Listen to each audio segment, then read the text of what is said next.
Halo semuanya, sebelum kita masuk ke dalam podcast, pernahkah kalian bertanya-tanya, sebenarnya untuk apa sih hukum itu diciptakan?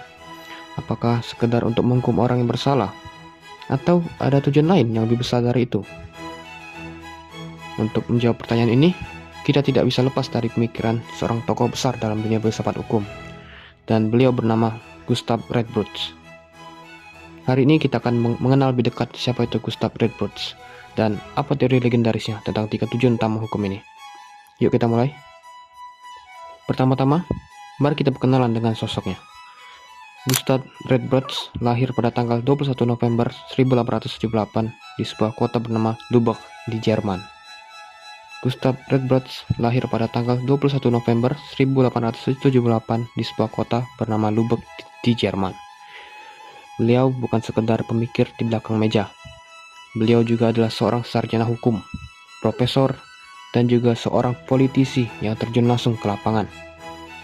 Di masa Republik Weimar, tepatnya pada awal tahun 1920-an, Radbruch bahkan sempat menjabat sebagai Menteri Kehakiman Jerman.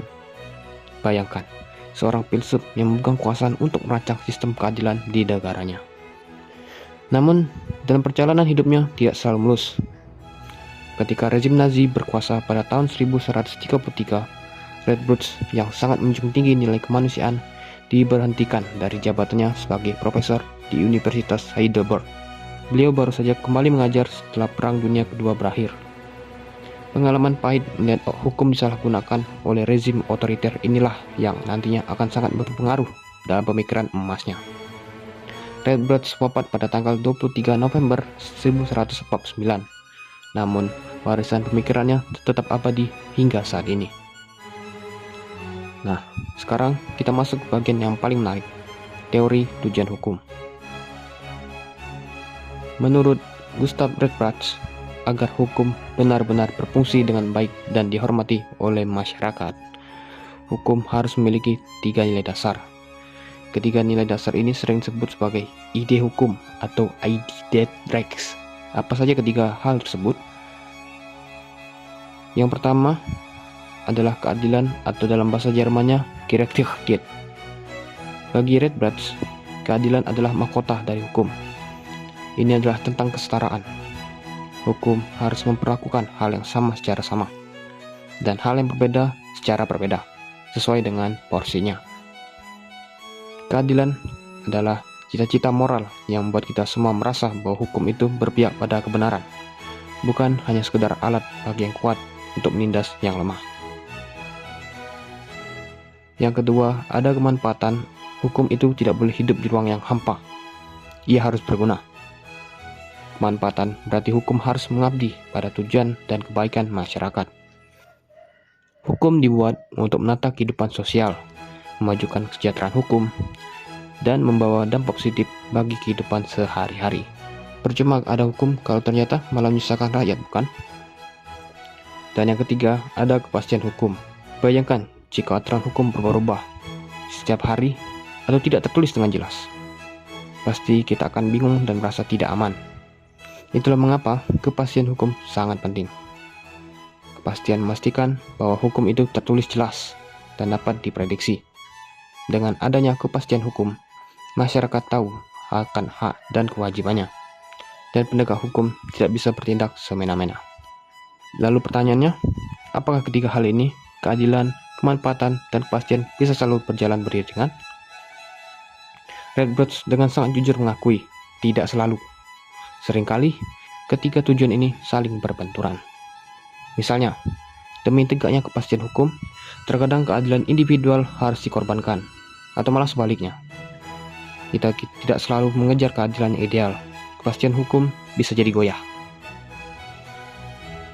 Disinilah letak kedewasaan pemikiran Radbruch.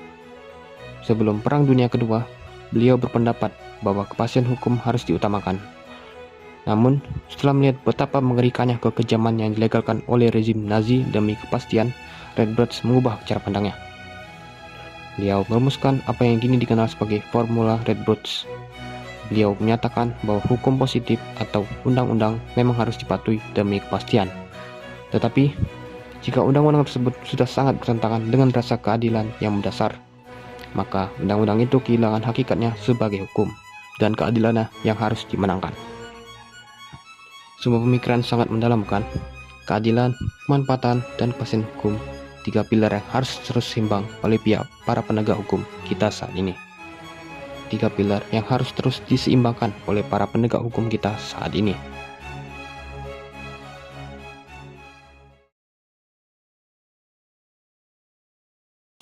Halo semuanya, Kembali lagi bersama kami di podcast PPKN. Pilihan Kaula Muda untuk mencari informasi.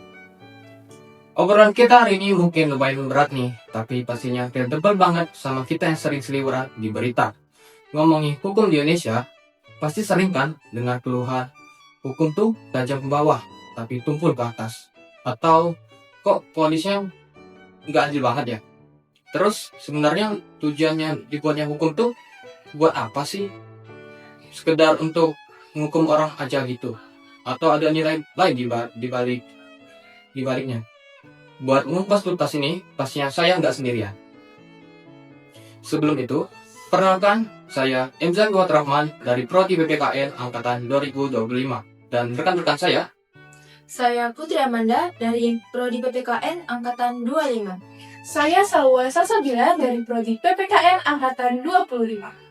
Saya Melin Sopiana dari Prodi PPKN Angkatan 25. Saya Nia Marcelina dari Prodi PPKN Angkatan 25. Hari ini kita bakal bedah kasus dari tujuan hukum pakai kacamata filsuf Jerman, yaitu dari Jerman klasik, dari Gustav Plautz. Terus kita coba gabungin nih sama salah satu kasus yang paling fenomenal belakangan ini, kasus dari Verdi Sambo, atau lebih tepatnya vonis buat Richard Eliezer atau Prada E. Tapi kita mulai dari dasarnya dulu ya. Mungkin dari saudari Salwa, boleh dong kasih pencerahan sedikit ke pendengar, Gustav Plautz itu sebenarnya ngomongin apa sih soal dari tujuan hukum? Nah, jadi gini, merujuk ke buku Pokok-pokok Filsafat Hukum karya Profesor Darji Darmodiharjo, Gustav Plautz itu merumuskan 3 tujuan dasar hukum yang ikonik banget. Nah, ada keadilan, kemanfaatan, dan juga ada kepastian hukum. Nah, Plautz itu berkata, hukum yang ideal tuh ya harus punya ketiganya. Tapi kenyataannya 3 nilai-nilai ini sering banget tabrakan atau ngalamin yang namanya ketegangan. Nah, contohnya nih, kalau kita terlalu kaku sama kepastian hukum atau apa kata teks undang-undang, kadang jatuhnya itu malah nggak adil. Sebaliknya, kalau kita cuma terlalu ngejar keadilan doang, kepastian hukumnya itu bisa goyah. Karena keadilan itu sifatnya subjektif. Lumayan menarik nih. Jadi kalau ada ketegangan antara teks undang-undang dan rasa keadilan, terus misal sampai mentok gitu, mana yang harus diprioritaskan? Nah, awalnya sih, Redbridge ini lumayan positivis. Lebih mentingin kapasitas, tapi semenjak ia melihat kekejaman Nazi yang waktu itu dianggap sebagai hal yang legal secara hukum, dia itu mengubah pandangannya lewat Redbridge Formula. Intinya, kalau hukum positif atau aturan tertulis dirasa itu udah kelewat, gak adil, undang-undangnya yang harus ngalah sama keadilan. Ibaratnya, keadilan itu adalah mahkotanya hukum. Wah, cukup mind-blowing ya. Terus gimana kalau Redbridge tadi kita bawa ke realita penegakan hukum yang ada di negara kita? Saudari Melin, mungkin boleh dong kasih analisis kritisnya? Oke, baik. Kalau kita analisis praktik di Indonesia secara kritis, emang harus diakui kalau sistem hukum yang kita anut, civil law ini sering banget kejebak cuma di kepastian hukum doang. Seringnya hukum hakim itu cuma bertindak kayak corong undang-undang, pokoknya kalau unsur pidananya terpenuhi, ya diponis sekian, gitu. Padahal, di tengah masyarakat kita yang majemuk dan punya nilai budaya yang kuat, pendekatan sekaku itu tuh justru sering mencederai keadilan. Makanya kelompok kami berpendapat, kalau penegakan hukum di Indonesia tuh harusnya udah mulai bergeser ya. nggak boleh lagi merenung soal konteks sosial. Nah, mengacu pada jurnal yang kami kaji dari Teguh Prasetyo soal keadilan bermartabat, keadilan itu seharusnya memanusiakan manusia. Kalau hukum cuma diterapin tanpa mandang kondisi fisiologis atau tekanan dari relasi kuasa, berarti hukum itu gagal mencapai tujuan kemanfaatannya buat masyarakat. Nah gitu. Setuju banget sih. Hukum tuh memang harus memanusiakan manusia. Biar obrolannya nggak terlalu ngawang, mungkin bisa kita tarik ke contoh kasus nyatanya. Yuk, dari Saudari Putri, tolong dibedah dong gimana teori dari Red Dodge tadi bisa hidup di pulau di putusan PN Jakarta Selatan nomor 78 soal Richard Eliezer. Nah, ini tuh kasus yang pas banget buat ngelihat gimana teori Red Dodge ini bekerja. Kita bedah satu-satu ya. Yang pertama dari sisi kepastian hukum. Berdasarkan fakta sidang, Eliezer memang nembak Brigadir J, artinya unsur pasal 340 KUHP soal pembunuhan berencana jelas terpenuhi. Kalau murni pakai kacamata kepastian hukum, tuntutan 12 tahun penjara dari jaksa itu sah-sah aja secara teks. Yang kedua ini dari segi kemanfaatan. Kita tahu Eliezer ini statusnya justice kolaborator. Merujuk pada 10A UU LPSK, keberadaan JC itu ngasih manfaat besar banget nih buat negara untuk ngebongkar kejahatan utama dari atasannya yang punya power luar biasa. Bayangin, kalau Eliezer divonis berat, manfaatnya apa? Bisa-bisa kedepannya nggak ada lagi bawahan yang berani speed up ngebongkar kejahatan atasannya. Dan yang ketiga, dari segi keadilan, hakim di sini mempertimbangkan realitas sosiologis dan psikologisnya. Eliezer cuma berada dengan pangkat terendah, sementara yang nyuruh Jenderal Bintang 2 secara manusiawi, dia dengan kondisi terpaksa. Makanya, hakim menjatuhkan vonis cuma 1 tahun 6 bulan. Di sini putusannya berhasil merobek kekakuan teks undang-undang demi dapetin keadilan substantif yang emang diharapin sama masyarakat luas. Gitu. Luar biasa detail dari penjelasan tadi. Luar biasa banget ya. Dari tuntutan 12 tahun bisa turun jadi 1,5 tahun. Dari situ kita bisa lihat kalau hukum itu nyata hidupnya. Nah, buat menutup nih, dari saudara nih, apa ada kesimpulan reflektif dari kelompok kita buat episode kali ini? Baik, sebagai penutup dan refleksinya, kelompok kami nyimpulin kalau konsep tujuan hukum Red Dodge ini bukan cuma sekedar teori usang. Di dalam hukum melainkan alat ukur yang masih super relevan. Kasus Richard Eliezer ngebuktiin kalau sistem peradilan kita yang sering dikritik kaku ternyata mampu kok bikin terobosan. Ketegangan antara keadilan, kepastian, dan kemanfaatan itu nyata adanya di dalam kasus Eliezer, hakim sukses yang mengharmonisasikannya.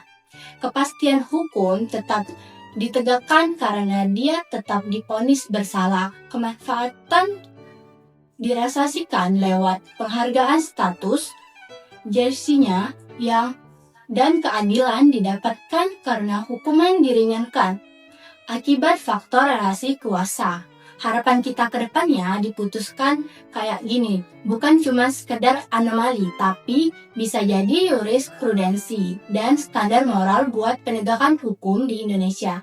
Intinya, hukum itu ada untuk keadilan, bukan keadilan untuk hukum. Baik, itu saja yang saya dapat simpulkan dari refleksi ini. Oke, cakep banget. Hukum ada untuk keadilan, bukan keadilan untuk hukum. Kesimpulan sangat powerful dari saudari Nia dan menjadi sekaligus menutup obrolan kita hari ini. Terima kasih buat saudara Salwa, Meli, Putri, dan Nia buat insight yang super daging ini. Buat sobat Yuris untuk yang sudah dengerin, semoga podcast ini bisa mengubah cara pandang kita semua terhadap sistem hukum kita ya. Saya, M. Zaki Putrama, pamit undur diri. Sampai ketemu di episode Ruang Hukum lain. Salam keadilan. Salam keadilan.